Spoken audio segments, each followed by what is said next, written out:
नमस्कार, मैं नीतीश ठाकुर और आप देख रहे हैं कैपिटल टीवी बिहार। बिहार की राजनीति में इन दिनों अगर सबसे ज्यादा कोई नेता चर्चा में है तो वो है पूर्व सांसद और बाहुबली नेता आनंद मोहन सिंह। एक ऐसा नेता जो कभी अपनी राजनीति के लिए जाना जाता था, लेकिन अब अपने बयानों से पूरे एनडीए में हलचल मचा रहा है। और वजह है जनता दल यूनाइटेड पर सीधा हमला बोलना, नीतीश कुमार की पार्टी को थैली वाली पार्टी कहना और यह कहना कि जिसने थैलियां पहुंचाई वही मंत्री बन गया। अब जरा सोचिए, यह हमला विपक्षी खेमे से नहीं किया गया है, ना ही आरजेडी ने बोला, ना ही कांग्रेस ने बोला, बल्कि एनडीए के अंदर से ही आया हुआ यह सीधा हमला है। यानी बिहार की राजनीति में अंदर खाने कुछ बहुत बड़ा चल रहा है। दरअसल पूरा विवाद उस समय शुरू हुआ जब आनंद मोहन ने एक कार्यक्रम के दौरान जनता दल यूनाइटेड पर निशाना साधते हुए कहा कि पार्टी अब आइडियोलॉजी वाली पार्टी नहीं रही, बल्कि थैली वाली पार्टी बन चुकी। उन्होंने कहा कि जिसने पैसे पहुंचाए उसे मंत्री बना दिया गया और जिन लोगों ने जिंदगी भर पार्टी के लिए मेहनत की उन्हें किनारे कर दिया गया।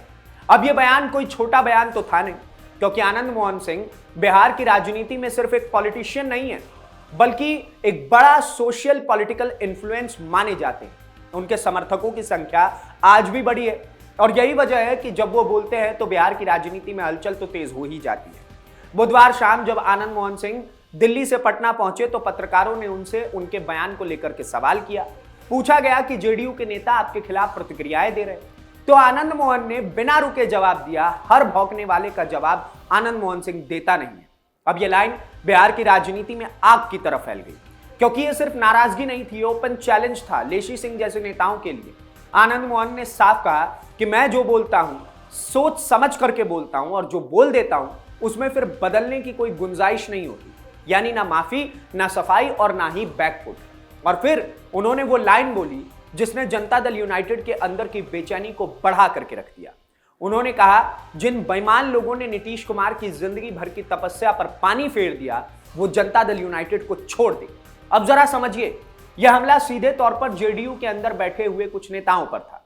यानी आनंद मोहन का आरोप है कि पार्टी के अंदर कुछ ऐसे लोग हैं जिन्होंने नीतीश कुमार की पूरी पॉलिटिकल लेगेसी को नुकसान पहुंचाया है।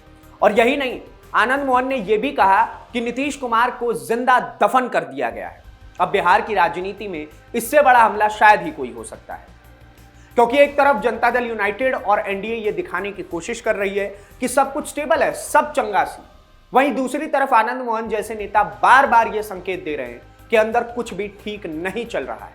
और सबसे दिलचस्प बात यह है कि पूरा विवाद ऐसे समय बढ़ गया है जब लंबे समय से चर्चा चल रही थी कि आनंद मोहन सिंह अपने बेटे चेतन आनंद को मंत्री बनवाना चाहते हैं। कयास लगाए जा रहे थे कि बिहार कैबिनेट विस्तार में चेतन आनंद को जगह भी मिल सकती है, लेकिन ऐसा नहीं हो पाया। और उसके बाद से आनंद मोहन के तेवर लगातार आक्रामक होते चले गए। पुत्र मोह है भाई, अगर बेटे को मिनिस्टर बनाना था, नहीं मिली तो गुस्सा तो आएगा ही। हालांकि उन्होंने सार्वजनिक तौर पर इसे नकारने की तो कोशिश की, लेकिन जब पत्रकारों ने पूछा कि क्या बेटे को मंत्री नहीं बनाया जाना चाहिए या फिर उसकी वजह से आप नाराज हैं, तो उन्होंने जवाब दिया, उप मुख्यमंत्री मतलब चुप मुख्यमंत्री, मंत्री क्या होता है। अब यह बयान सीधा बिहार सरकार पर तंज माना गया। यानी आनंद मोहन ने यह दिखाने की कोशिश की कि यह सिर्फ पद मिलने से कोई बड़ा नाता नहीं, इस चीज का असली ताकत पॉलिटिकल इन्फ्लुएंस और पब्लिक सपोर्ट में होती है। लेकिन कहानी यहीं पर खत्म भी नहीं होती। जब उनसे पूछा गया कि क्या वो नई पार्टी बनाने जा रहे हैं, तो उन्होंने सीधे जवाब देने से बचते हुए कहा, वक्त आने दे, तुझे बता देंगे आसमां, हम अभी से क्या बताए, क्या हमारे दिल में। अब राजनीति में ऐसी लाइन सिर्फ शायरी तो होती नहीं है, ये पॉलिटिकल सिग्नल्स होते हैं। यानी आनंद मोहन फिलहाल सारे ऑप्शंस खुले रखना चाहते हैं। वो ये भी चाहते हैं कि जनता दल यूनाइटेड उनको उनके बेटे को बुला करके मंत्री बना दे। दूसरी तरफ वो ये भी चाहते हैं कि भाई साहब राजद में भी ज्वाइन हो जाए। और यही वजह है कि बिहार की राजनीति में चर्चा तेज हो गई है कि क्या आने वाले समय में कोई नया समीकरण बनने वाला है। क्या आनंद मोहन एनडीए से अलग रास्ता चुन सकते हैं? क्या वो दबाव की राजनीति कर रहे हैं या फिर सिर्फ अपने बेटे के लिए बड़ा रोल चाहते हैं? इन सवालों के बीच बिहार सरकार ने एक बड़ा कदम उठा दिया।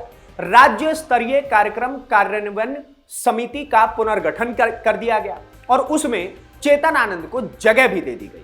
अब राजनीतिक जानकार इसे कोइंसिडेंस नहीं मान रहे, क्योंकि यह फैसला ठीक उसी समय आया जब आनंद मोहन लगातार सरकार और जनता दल यूनाइटेड पर हमला बोल रहे थे। इसी समिति के सदस्यों को उप मंत्री का दर्जा मिलता है। यानी सरकारी सुविधाएं भी मिलती हैं, अतिरिक्त प्रोटोकॉल और पावर स्ट्रक्चर में एक अहम जगह मिलती है। यानी कि ये लगभग मिनिस्टर जैसे होते हैं, बस मिनिस्टर के नीचे होते हैं।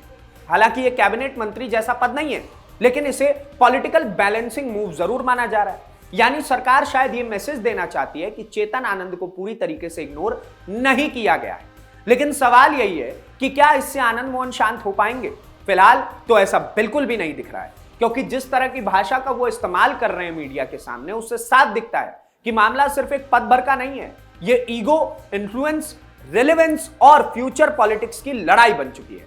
आनंद मोहन ने खुलकर कहा कि पार्टी में पैसे का खेल चल रहा है। उन्होंने एमएलसी चुनाव का जिक्र करते हुए यह भी कहा कि थैली का जवाब मिला है। यानी उनका आरोप साफ है कि पार्टी में टिकट और पद आइडियोलॉजी या लॉयल्टी से नहीं, बल्कि पैसे और लॉबी के हिसाब से तय हो रहा है। अब अगर कोई विपक्षी नेता ऐसा कहता है तो बात अलग थी, लेकिन जब एनडीए के अंदर का एक प्रभावशाली चेहरा ही ऐसा कहे तो उसका असर कई गुना बढ़ जाता है। और यही वजह है कि बिहार की राजनीति में आनंद मोहन के बयान को सिर्फ बयान नहीं, बल्कि वार्निंग माना जा रहा है। उन्होंने यहां तक कहा कि कुछ लोग कहते हैं कि टाइगर अभी जिंदा है, सिंह इज किंग, देखते रहिए। अब यह सिर्फ डायलॉग नहीं है, यह अपने समर्थकों को मैसेज देने की कोशिश है कि आनंद मोहन अभी भी पॉलिटिकल गेम में एक्टिव है और बिहार की राजनीति में सिंबलिज्म बहुत ज्यादा मायने रखता है। याद कीजिए, एक समय था जब आनंद मोहन का नाम बिहार की राजनीति में बहुत बड़े प्रभाव के साथ लिया जाता था। उनकी अपनी कास्ट इक्वेशन थी, अपना सपोर्ट बेस हुआ करता था और अपना अलग पॉलिटिकल इमेज भी था। यही वजह है कि आज भी जब वो बोलते हैं तो पूरा बिहार उसका पॉलिटिकल मीनिंग निकालने लग जाता है। लेकिन यहां सबसे बड़ा सवाल नीतीश कुमार को लेकर के आता है, क्योंकि आनंद मोहन लगातार ये कह रहे हैं कि नीतीश कुमार की मजबूरी का फायदा उठाया जा रहा है। उन्होंने यहां तक कहा कि बिहार के में नए मुख्यमंत्री की शपथ में नीतीश कुमार मौजूद थे, 85 विधायक भी साथ थे, लेकिन उनकी फोटो तक के महत्व नहीं दिया गया। यानी उनका इशारा साफ था कि जनता दल यूनाइटेड के अंदर ही नीतीश कुमार की अथॉरिटी को कमजोर किया जा रहा है। और यही बात एनडीए के लिए सबसे अनकंफर्टेबल सिचुएशन पैदा करती है, क्योंकि अगर पार्टी के अंदर से ही ऐसे नैरेटिव बनने लग जाए तो विपक्ष उसे तुरंत पकड़ लेता है। आरजेडी और विपक्ष पहले से ही दावा कर रहा है कि जनता दल यूनाइटेड अब पहले वाली पार्टी नहीं रही। अब आनंद मोहन जैसे नेता के बयान उस नैरेटिव को और ज्यादा हवा दे रहे हैं। लेकिन दूसरी तरफ यह भी सच है कि आनंद मोहन हमेशा से अनप्रिडिक्टेबल पॉलिटिक्स के लिए जाने जाते रहे। वो कब किसके साथ खड़े हो जाए कोई बड़ी बात नहीं है, नीतीश कुमार की तरह ही है। पहले राजद में भी थी इनकी पत्नी जब ये जेल में हुआ करते थे। कब किस पर हमला बोलते हैं इसका अंदाजा भी लगाना आसान नहीं होता। और यही वजह है कि उनके हर बयान को बिहार की राजनीति में बेहद गंभीरता से देखा जाता है। फिलहाल सबसे बड़ा सवाल यही होगा कि आगे क्या होगा। क्या आनंद मोहन सिर्फ प्रेशर पॉलिटिक्स करते रह जाएंगे? क्या वो अपने बेटे के लिए कोई बड़ा रोल चाहते हैं? क्या वो जनता दल यूनाइटेड के अंदर बदलाव चाहते हैं, या फिर बिहार में कोई नया राजनीतिक प्रयोग होने वाला है? इन सवालों का जवाब आने वाला वक्त देगा। लेकिन अभी इतना जरूर साफ है कि बिहार एनडीए के अंदर कुछ भी नॉर्मल नहीं चल रहा है और आनंद मोहन के बयान उस अंदरूनी बेचैनी को खुल करके बाहर ला रहे हैं। अब देखना होगा कि जनता दल यूनाइटेड लीडरशिप इस पूरे मामले को कैसे हैंडल करती है। क्या पार्टी उन्हें मनाने की कोशिश करेगी? क्या और बड़े पद दिए जाएंगे, या फिर कन्फ्रंटेशन और ज्यादा बढ़ जाएगा? लेकिन फिलहाल बिहार की राजनीति में एक बात साफ है, आनंद मोहन ने सिर्फ बयान नहीं दिया, बल्कि जनता दल यूनाइटेड के अंदर सिमर कर रही नाराजगी को, पैदा हो रही नाराजगी को नेशनल डिस्कशन बना दिया, राष्ट्रीय चर्चा बना दिया। और अब पूरा बिहार यही देख रहा है कि ये राजनीति आग सिर्फ बयानबाजी तक सीमित नहीं रहेगी, यह आने वाले समय में कोई बड़ा राजनीतिक विस्फोट भी कर सकती है। आप क्या सोचते हैं आनंद मोहन की इस प्रेशर पॉलिटिक्स को लेकर के?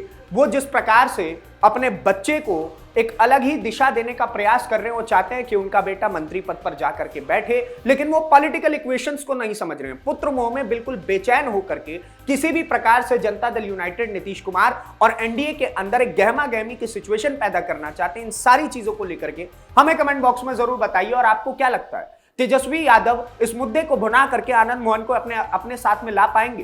क्योंकि एक समय ऐसा हुआ करता था जब आनंद मोहन का परिवार राष्ट्रीय जनता दल के साथ हुआ करता था। तो क्या वो दोबारा से तस्वीर भी दिख सकती है?